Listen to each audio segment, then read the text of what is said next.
कभी सोचा है कि प्यार और धोखे के बीच की लकीर कितनी पतली हो सकती है? आज हम एक ऐसी ही कहानी को समझने वाले हैं जो लगती तो एक आम सी लव स्टोरी है, पर असल में एक बहुत ही गहरे और खतरनाक आपराधिक जाल की हकीकत है। ये कहानी है नेहा की। एक छोटे से गांव की रहने वाली 22 साल की एक लड़की। उसकी दुनिया भले ही छोटी थी, लेकिन मन में सवाल बहुत थे। और बस यही एक सवाल उसे एक ऐसे मोड़ पर ले आता है जो उसकी पूरी जिंदगी को हमेशा हमेशा के लिए बदल देता है। तो कहानी की शुरुआत होती है एक भीड़ भरी बस से, बिल्कुल आम दिन की तरह। यहीं पर नेहा की मुलाकात होती है विक्रम से। विक्रम उसी के गांव का लड़का है जो शहर में नौकरी करता है। और बस यहीं से इस तथाकथित लव स्टोरी का पहला चैप्टर शुरू होता है। जो बातें एक मामूली जान पहचान से शुरू हुई थीं, वो बहुत जल्दी बदलने लगी थीं। विक्रम की बातें, उसकी तारीफें अब ज्यादा पर्सनल होने लगी थीं। वो ऐसी बातें करने लगा था जो नेहा को एक ही वक्त पर शर्माने पर भी मजबूर करती थीं और कहीं न कहीं एक अजीब सी उत्सुकता भी जगा रही थीं। देखिए, ये कोई एक दिन की बात नहीं थी।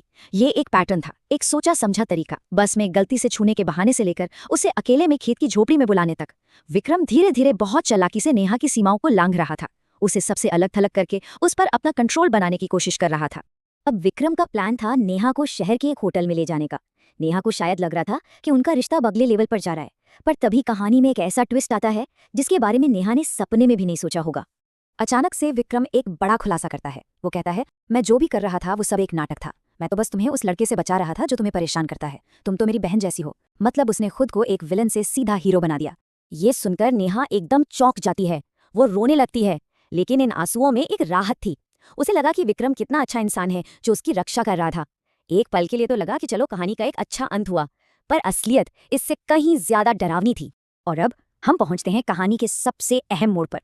वो दोनों शहर जाने के लिए बस स्टैंड पर खड़े हैं और यहीं पर एक छोटी सी, बिल्कुल अनजानी सी घटना से पूरा का पूरा सच सामने आने वाला था। बस का इंतजार हो रहा था और तभी नेहा की नजर विक्रम के फोन पर पड़ी। फोन अनलॉक था और स्क्रीन पर एक मैसेज भी खुला हुआ था। बस एक नजर, और उस एक नजर ने नेहा की पूरी दुनिया को हिलाकर रख दिया। उस मैसेज में साफ साफ लिखा था, बेबी आज रात नेहा को होटल ले जा रहा हूँ। तूने जो दवा दी थी वो पानी में मिला दी है। फिर तू भी आ जाना, हम तीनों मिलकर मजा लेंगे, वीडियो भी बनाऊंगा। ये खौफनाक मैसेज जो किसी और औरत को भेजा गया था, विक्रम की तथाकथित रक्षा के पीछे छिपी भयानक सच्चाई को सामने ले आया। वो एक टेक्स्ट मैसेज असल में एक बहुत ही सावधानी से बनाए गए आपराधिक प्लान का सबूत था।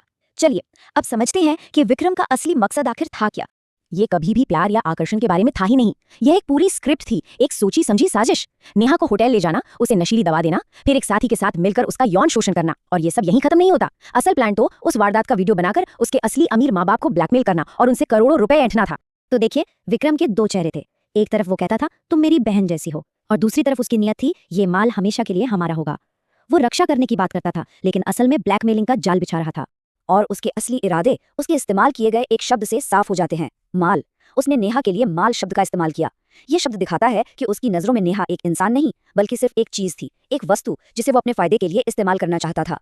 अब जब ये भयानक सच सामने आ चुका था, नेहा के पास दो ही रास्ते थे, या तो डरकर चुप हो जाती या फिर लड़ती। सबूत उसके हाथ में था और उसने लड़ने का फैसला किया।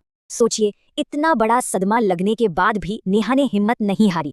उसने बहुत शांति से विक्रम का फोन अपनी जेब में डाला, बाथरूम जाने का बहाना बनाया और वहां से सीधा पास के पुलिस स्टेशन की तरफ भागी। उसकी इसी समझदारी और हिम्मत ने उसकी जान बचाई। पुलिस ने विक्रम को बस स्टैंड से ही गिरफ्तार कर लिया, इससे पहले कि वो भाग पाता। पर कहानी में एक और बड़ा मोड़ बाकी था। पुलिस की जांच में पता चला कि नेहा को बचपन में उसके अमीर शहरी माता पिता के घर से किडनैप किया गया था, और विक्रम ये बात जानता था। उसका पूरा प्लान ही नेहा के उसी परिवार से पैसे ऐंठने का था जिससे उसे सालों पहले चुराया गया था।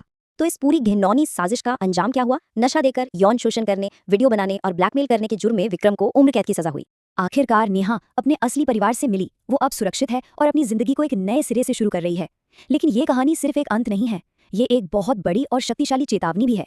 ये कहानी हमें एक कड़वा सच याद दिलाती है कि शिकारी अक्सर प्यार और देखभाल का नकाब पहनकर ही आते हैं। किसी के शब्दों पर भरोसा करने से पहले उसके इरादों को समझना ही खुद को बचाने का पहला और सबसे जरूरी कदम है, क्योंकि जागरूकता ही हमारा सबसे बड़ा हथियार है।